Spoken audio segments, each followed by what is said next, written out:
Hello viewers, আশা করি সবাই ভালো আছেন।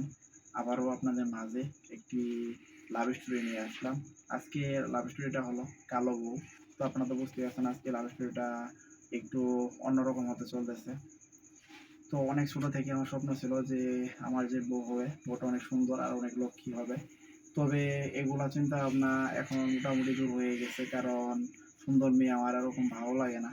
তো পরিবার থেকে আমার বিয়ের জন্য মেয়ে দেখতেছে, তো অনেকগুলো মেয়ে দেখেছে তারা। তবে তাদের মোটামুটি সবগুলো মেয়ে পছন্দ হয়েছে। তবে আমি যদি মেয়ে দেখতে যাই তো আর সেই মেয়েগুলো আমি রিজেক্ট করে দিই, কারণ এরকম সুন্দর মেয়ে আমার ভালো লাগে না।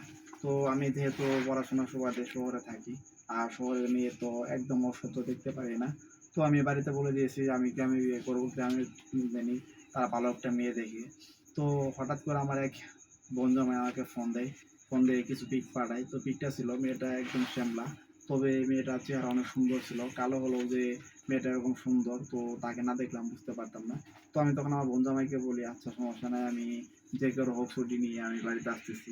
তো তার 2 দিন পরে আমি বাড়িতে আসার পর তাকে সাথে করে নিয়ে সেই মেয়েটিকে দেখতে যাই। তবে ছবিতে যে এরকম সুন্দর লাগতেছিল, বাস্তবে তার থেকে আরো বেশি সুন্দর লাগতেছিল সেই মেয়েটিকে। তো তাকে দেখার পর আমি এক প্রকার কি আর বলবো যে পাগলই হয়ে যাই, কারণ যে করে হোক তাকে আমাদের বাড়িতে আনতেই হবে। তো আমি আমার বাড়িতে কথা বললাম সবার সাথে। তো সবাই মিলে সিদ্ধান্ত নিল যে তার বাড়িতে কথা বলবো। তো তারপর যে তার বাড়িতে কথা বলতে যায়, তো ওদিন কথা বলে সবাই রাজি হয়ে যায়, কারণ তারাও চাইতেছিল যে আমার কাছে তাদের মেয়েকে দিবে। তো আর আমার পরিবারকে আমি তো আগে থেকে বুঝাইতেছি যে আমার এরকম মেয়ে লাগবে, তো আমার পরিবার আমাকে বুঝতে পারে। তো তার কিছুদিন পরেই তার বাড়িতে বিয়ের প্রস্তাব নিয়ে যায়, তো সবাই রাজিও হয়ে যায়। তো এরপরে আমাদের বিয়েটা হয়ে যায়। তো এরকম ভাবে সে এখন আমার বাড়িতে আমার বউ হয়ে আছে। তো আপনারা যারা এতক্ষণ পর্যন্ত আমার লাভ স্টোরিটা শুনলেন তাদেরকে অসংখ্য ধন্যবাদ।